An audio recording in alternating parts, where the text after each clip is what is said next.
दुनिया की सबसे ताकतवर खुफिया agency. Number 7, GRU main intelligence agency Russia. GRU रूस की सबसे बड़ी विदेशी खुफिया एजेंसी है और इसका गठन 1992 में हुआ था। GRU का हेडक्वार्टर मॉस्को में है। ये खुफिया से जुड़े मामलों के अलावा FSB बॉर्डर से जुड़े मामलों पर भी गहरी नजर रखती है। Number 6, ISI inter services intelligence Pakistan. Pakistan की सबसे महत्वपूर्ण खुफिया एजेंसी ISI 1948 में अस्तित्व में आई, जिसका हेडक्वार्टर इस्लामाबाद में है। देश की सुरक्षा के नाम पर ISI पर आए दिन आतंकवाद को बढ़ावा देने के आरोप लगते हैं।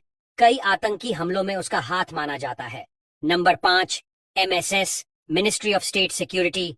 चाइना चीन की यह खुफिया एजेंसी 1986 में अस्तित्व में आई, जिसका हेडक्वार्टर बीजिंग में है।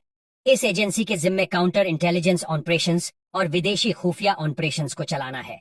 Number 4, MI6 secret intelligence service UK। 1909 में अस्तित्व पाने वाली खुफिया एजेंसी यूनाइटेड किंगडम की विदेशी खुफिया एजेंसी है।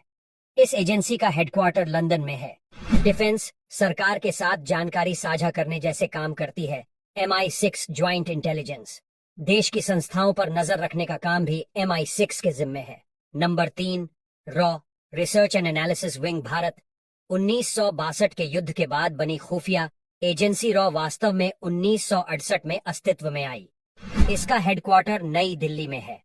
इस एजेंसी की खास बात यह है कि ये भारत के प्रधानमंत्री के अलावा किसी के प्रति जवाबदेह नहीं है। रॉ विदेशी मामलों, अपराधियों, आतंकियों के बारे में पूरी जानकारी रखती है। Number 2, Mossad Israel. इसराइल की राष्ट्रीय खुफिया एजेंसी मोसाद को सभी खुफिया एजेंसियों का गॉडफादर कहा जाता है। इजराइल की राष्ट्रीय खुफिया एजेंसी मोसाद 1939 में अस्तित्व में आई। इस एजेंसी का हेडक्वार्टर इजराइल के तेल अवीव में है। मोसाद की प्रमुख जिम्मेदारी खुफिया तरीके से देश की रक्षा करना और आतंकवाद के खिलाफ कार्य करना है, जिसमें यहूदियों को उन राष्ट्रों से इसराइल लाना भी शामिल है।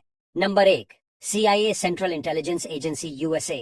18 सितंबर 1943 में बनाई गई, ये एजेंसी अमेरिका की प्रमुख खुफिया एजेंसी है। इसका हेडक्वार्टर वर्जीनिया में है। CIA 4 हिस्सों में बंटी हुई है। वॉशिंगटन के पास वर्जीनिया में इसका मुख्यालय है।